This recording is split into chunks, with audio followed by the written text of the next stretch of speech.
All right, what's up, guys? In this video, we're going to pick up with some vector calculus, and we're going to be talking about surface integrals. So I has to evaluate the surface integral z ds, where s is the surface given by z is equal to 1 plus x, and these are going to be the ranges for x and y here. So basically, there's two ways to evaluate a surface integral, typically. The first way is by using the definition of the surface integral, and the second way is by parameterizing the surface. Now, parameterizing the surface, those problems tend to take a little bit longer to do, and I'm restricted to a 10-minute window on posting videos on TikTok, so I can't do problems that are very long. But I do have plenty of videos on YouTube, my math YouTube channel, where we evaluate surface integrals by parameterizing the surface. Those take a bit of time to get through, so if you'd like to see videos on me doing those, I do have those posted. In this case, notice that the surface here is given to us by z is equal to g of x comma y. So we know that for this surface integral, we can just simply use the definition of the surface integral to evaluate this surface integral. So let's use the definition. So if it's given to you as z is equal to g of x comma y, then your definition of the surface integral is the surface integral f of x comma y comma z ds is equal to the double integral, and it's going to be f of x comma y comma g of x comma y multiplied by the square root of the partial of g with respect to x squared plus the partial of g with respect to y squared plus 1 dA. That's the definition of the surface integral if the surface is given to you as z is equal to g of x comma y. But that's the xy plane. It won't be given to you like that all the time. Sometimes it might be given to you as y is equal to g of x comma z. It may be given to you in a different plane. So if it's given to you in a different plane, well, then you have to modify the definition of the surface integral. So it won't always be given to you in the xy plane.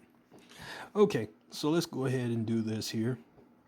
And this one is pretty simple. And again, the easy problems serve a purpose. Sometimes students just want to jump right to the hard problems. The easy problems serve a purpose. So if you're given an easy problem, you should probably like that. You know, the easier the problem, the more points you get. But don't be so quick to jump to the hard ones. These easy ones serve a purpose. They prepare you for the hard ones. So let's go ahead and get our partial derivatives. First of all, the ds part of the surface integral there is really just the square root of the partial of g with respect to x squared plus the partial of g with respect to y squared plus 1 dA. That's what the ds part is. Okay, so let's get our partial derivative. So we need the partial of g with respect to x. Well, that's just 1. And then we need the partial of g with respect to y. So if we look here, well, there's no y in there, so it's just 0. So really, it's just using the definition is pretty simple. The only problem is again, like I said at the beginning, you won't be given everything in the xy plane. So you have to be able to modify it to the plane that you're working in. So we have our double integral. And all we do is we stick in. So what is z? Well, z is equal to g of x comma y, which is 1 plus x. So we just plug it in. So you get 1 plus x. We multiply that by the square root. And we'll take our partial derivatives, we'll square them. So we'll get 1 squared plus, I know 0 squared is 0, but I'm just going to plug it in just because. And then plus 1, and then dA. You always want to make sure you write out these problems like this. Professors get really, really upset if you don't write it out correctly. So let's go ahead and evaluate it now by setting up the double integral. You can always tell the difference between a double integral and a surface integral by checking the differential. The differential for the surface integral will be ds. The differential for the double integral will be dA. So let's set up the double integral now, and we're going to integrate this dy dx, of course. So if we're integrating this dy dx, we go and look at our ranges. So the outermost integral here will be from 0 to 1. The innermost integral will be from 0 to 7, because that's the ranges for y. And then we just stick in, and we'll have basically 1 plus x.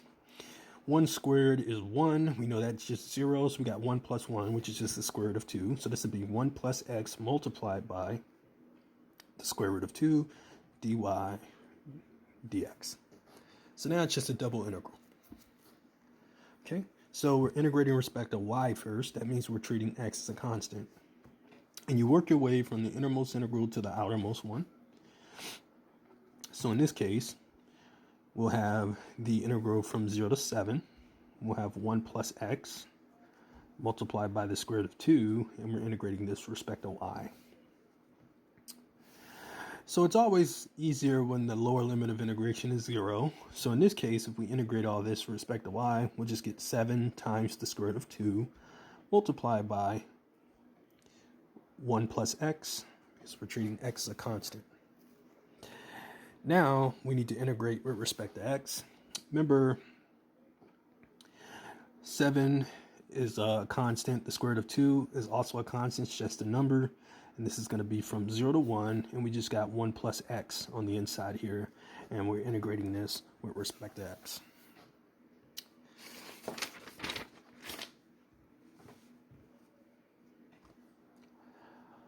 Okay, since we went to a different sheet, let me just quickly rewrite it. And it was 1 plus x dx from 0 to 1. So we got 7 times the square root of 2. From 0 to 1, we got 1 plus x. So from 0 to 1 for 1, well, I'll just get 1. And then for x, well, if I apply the power rule, that'd be x squared over 2 from 0 to 1. So I know that's going to give me 1/2. So this would be 1 plus 1/2. Don't forget about your PEMDAS rules. A lot of students forget about that. You want to take care of what's in the parentheses first. Remember, 1 plus 1/2 is 3/2, so 3 over 2.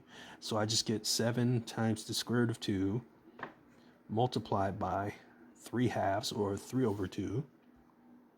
And that just gives me 21 over the square root of 2. Okay? Which would technically be your answer. However, what I always like to do, just as a fail-safe, if you will, some professors are cool with it, some aren't. Every professor is different. You kind of got to get a feel for what kind of professor you have. Most professors do not like square roots in the denominator. They hate it. They don't like it. Some do. Some people get away with it. Some professors don't let you get away with it and take points.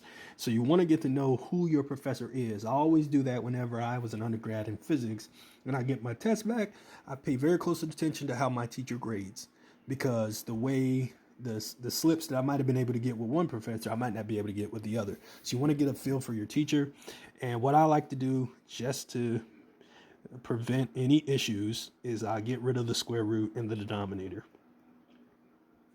So in this case, let's just multiply both the numerator and the denominator by the square root of 2. Remember, if I multiply the square root of 2 times the square root of 2, it gets rid of the square root. So what I'll have is 21 over the square root of 2 times the square root of 2 over the square root of 2. And what does that do for me? Well, it just gives me 21 times the square root of 2 all divided by 2. Now notice, 21 over the square root of 2, that's the same thing as 21 times the square root of 2 all over 2. There is no difference. The answer is exactly the same. And if you don't believe me, you can plug it in the calculator. We up to 9 minutes, so I'm going to try to get it in here very quickly just to prove it to you. Okay, so remember that was the answer for that. Now let's plug it in.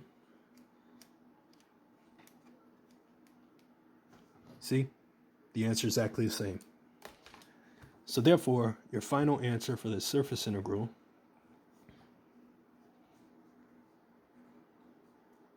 you can write it either of the two ways. You can write it as 21 over the square root of 2, or you could write it as 21 times the square root of 2 all over 2. Either of the answers are fine.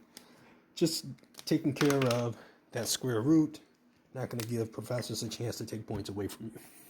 So that's your answer. So that's how you evaluate a surface integral using the surface integral definition. So if you want to see me do it by parameterization, I have videos on YouTube. Just let me know. I'll be more than happy to help you. All right, guys. Y'all take care. I'll see y'all next time.